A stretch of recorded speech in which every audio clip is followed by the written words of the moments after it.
There's a figure in an ancient wisdom text who makes an unusual promise. She doesn't promise to guide you patiently, and she doesn't promise to keep the door open no matter how long you take to walk through it. Instead, she promises that when disaster finally catches up with you, she will laugh. When your fear arrives, she says plainly, she will mock it. That's not the kind of threat you'd expect from a book built entirely on patient instruction. And it doesn't come from some obscure passage buried deep inside it either. It happens in the very first chapter, before a single proverb has actually been given. The book is Proverbs. The chapter is chapter 1. So here's the question worth asking. Why would a book about wisdom open with wisdom refusing to be patient at all? Here's the question the rest of the chapter is built to answer. What does a person have to do or refuse to do right before that laugh happens? Because chapter 1 of Proverbs isn't a gentle list of sayings, even though most people read it that way. It's built more like a legal case. Two competing voices show up, one right after the other, and each one makes the same young, untested listener an offer. One speaks from the shadows, the other speaks from the busiest, most public place in the city. By the end of the chapter, you're told exactly what happens to the person who answers wrong, and you're told it twice in two very different ways.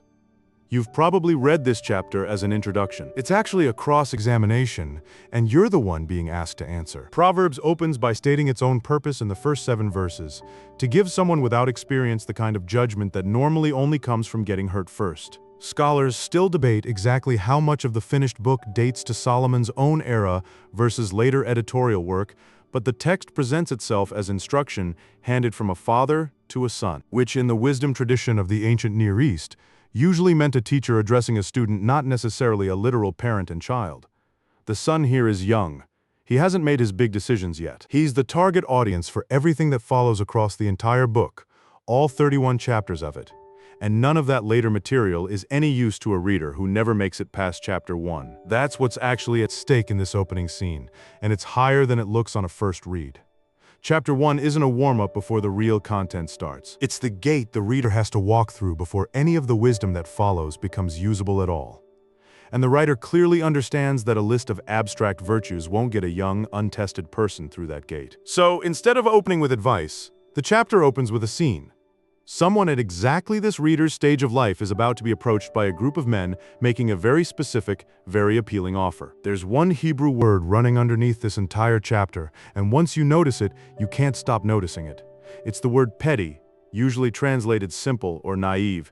It doesn't mean stupid. Standard Hebrew lexicons define it as something closer to open, a mind that isn't shut yet, easily persuaded in either direction because it hasn't been tested. That word appears 3 separate times across this chapter, and each time it's marking the same kind of person at a different, more expensive stage of the same story. First as the target being invited, then as the one being confronted directly, and finally as the one who doesn't survive the choice. Once you know to watch for it, the chapter reads less like a collection of loosely related warnings and more like a single case file, checked back into 3 times. And the person that word describes is caught between exactly 2 voices making exactly 2 offers. One voice operates in secret, a group of men recruiting in the dark. The other voice operates in public wisdom herself, shouting from the busiest intersections in the city. The rest of the chapter is simply watching which offer gets answered. Here's what makes that strange. The very first temptation this reader faces in the book isn't idolatry, and it isn't lust. It's a business proposition. A group of men invite him to join them, not to do something alone, but as part of a group, with the profit split evenly among everyone involved once it's over. The pitch itself, paraphrased, sounds almost logistical. Find someone with no connection to any of them. Ambush that person, take everything of value they're carrying, and everyone walks away with an equal share. Notice what the offer is actually built on. It isn't fear, and it isn't even really greed on its own. It's belonging. The invitation is framed as one shared purse, one shared risk, and one shared reward aimed at a young man who doesn't yet have much of either a community or money of his own. That combination solves 2 problems at once for someone at this stage of life, which is exactly why this scene opens the book instead of some more obviously sinful temptation. The writer isn't primarily worried about the son wandering into evil on his own initiative. He's worried about the son being recruited into it by people who make the whole thing sound like friendship. But here's the thing, the men themselves don't see. A few lines later, the text turns their entire scheme inside out, with a single image. A bird can watch a net being set in plain sight and still fly straight into it because it has no idea what the net is actually for. That's the accusation aimed directly at these men. They believe they're setting a trap for someone else. They don't realize the trap is shaped around them, that the same greed pulling them toward the ambush is the exact thing that's going to catch them in the end. They aren't the hunters they think they are. They're the birds. The chapter doesn't leave that irony as subtext either. It states it outright as a verdict on the whole scene. This is what happens to everyone who chases gain that was never theirs to take. It doesn't just fail to enrich them. It costs them the life they already had. If you're starting to notice how deliberately this chapter is constructed, one scene setting up the next, stay with it. Because the second half flips this entire warning around and aims it at a completely different kind of failure. Hit subscribe so you don't miss it. Now here's where this gets interesting. The chapter doesn't just leave the ambush scene behind and move on to something unrelated. It answers it directly. Immediately after describing men who operate in secret, hunting someone in the dark, the text introduces a second figure who does the exact opposite. Wisdom, personified as a woman and a recurring figure across the opening chapters of Proverbs, doesn't whisper, and she doesn't wait for anyone to come find her. She's described taking the loudest, most crowded locations available in an ancient city, the open square, the busy intersections, and the entrance of the city gate, which in that world wasn't just a doorway. It was where legal disputes were settled and business decisions were finalized. It was the one place in the city nobody could reasonably claim to have missed. That contrast is the entire point of placing these two scenes back to back. The men who tried to recruit the sun operated where no one could see them. Wisdom operates where no one can avoid her. Whatever choice comes next, the chapter has made sure nobody involved can later claim they didn't know the offer was there.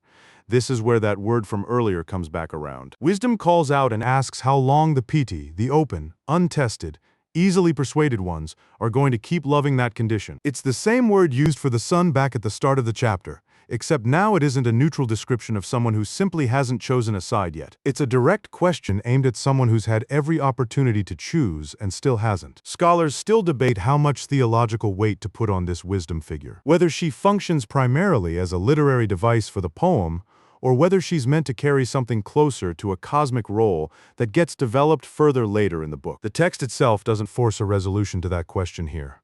What it does make clear is what happens next to the people who hear her and keep walking anyway. That's not the end of her offer either. She adds something easy to miss. If they had turned back at her warning, she says, she wouldn't have just handed over information. She would have opened up to them the way you open up to someone you actually trust, closer to relationship than instruction.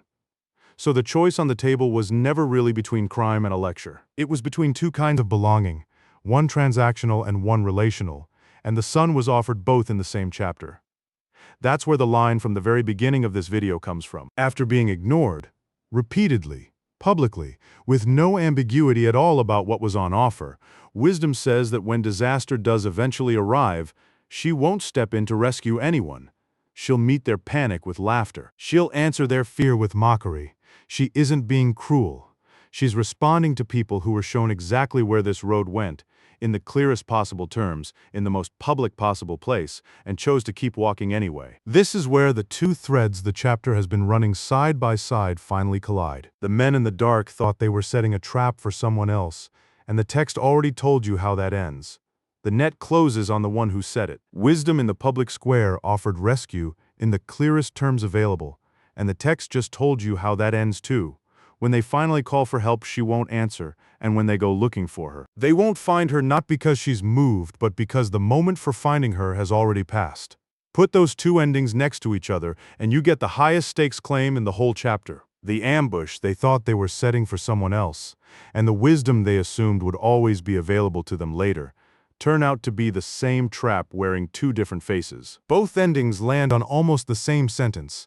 People get exactly what they chased, and what they chased turns out to be the thing that destroys them. The chapter doesn't call this punishment. It calls it fruit, the natural, inevitable result of seeds planted scenes earlier, back when the offer still looked like belonging and the warning still looked easy to put off. Think about what that means using the one image this chapter keeps returning to, the net. A net doesn't work through force. It works because the bird doesn't understand what it's looking at until it's already caught inside it. Everything in this chapter is a version of that same shape. The criminal's offer is a net disguised as friendship. The gate where wisdom stands shouting is the one visible marker showing exactly where the nets in this city tend to be hidden, which is also, not coincidentally, the same place where the highest stakes decisions in that city got made. Nobody wanders into that gate by accident. You walk past it because you decided the noise wasn't worth stopping for. Proverbs 1 isn't warning you that traps exist. Everyone already assumes that much. It's warning you that the clearest sign pointing directly at the trap can be standing in the busiest intersection of your life, shouting, and you can still walk past it and act surprised later. If that's true, it changes how you're supposed to read a chapter most people skim as an introduction, and it changes something closer to home, too. First, reconsider what a trap actually sounds like in your own life. It rarely announces itself as evil. In this chapter, it announced itself as belonging and easy profit, a group that already wants you in, offering a shortcut nobody else gets. That's still the most effective pitch there is, and it's worth asking honestly where you've already said yes to something built the same way. Second, being peaty, open, untested, easily persuaded, isn't presented in this text as a permanent identity. It's a stage, everyone starts there. But the chapter is direct about the fact that staying there, once you've already been shown exactly where the nets are, stops being an accident and starts being a decision. The son isn't condemned for being young. He's warned about what happens if he's still making the same choice once he no longer has that excuse. Third, the excuse of not knowing doesn't hold up against this chapter's own logic. Wisdom didn't whisper.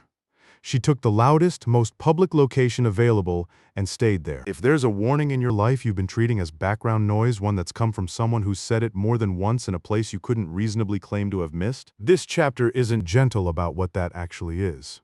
Fourth, consequences that feel sudden usually aren't. The laugh wisdom promises doesn't happen at the moment of the choice. It happens later, at the moment of the disaster, which means there's almost always a gap, sometimes a long one, between the decision and the collapse. That gap can look a lot like getting away with it. This chapter says it's actually just the fruit still ripening. And fifth, the chapter doesn't end on the threat. It ends by naming the alternative in almost mirrored language. The one who does listen gets to live without the constant low-grade dread of the ground, giving out underneath them. Not because nothing bad ever happens to them, but because they aren't spending their life braced for a collapse they were already warned about and chose to face down early. So go back to that laugh from the very beginning of this video. The one that sounded, at first, like cruelty from a book supposedly about wisdom and patience. It isn't cruelty, it's an echo. It's the sound of a warning that was given from the loudest possible place, refused anyway, and finally proven right at the exact moment it stops being useful to be right. Proverbs 1 was never really testing whether this reader would get caught doing something wrong. It was testing whether he'd recognize the voice shouting at him from the gate before he needed her to save him, or only after. If this changed how you read that chapter, subscribe, because the rest of Proverbs keeps building on exactly this foundation. And before you go, answer this in the comments in a few words. Right now, is the loudest voice in your life calling from the gate or from the dark?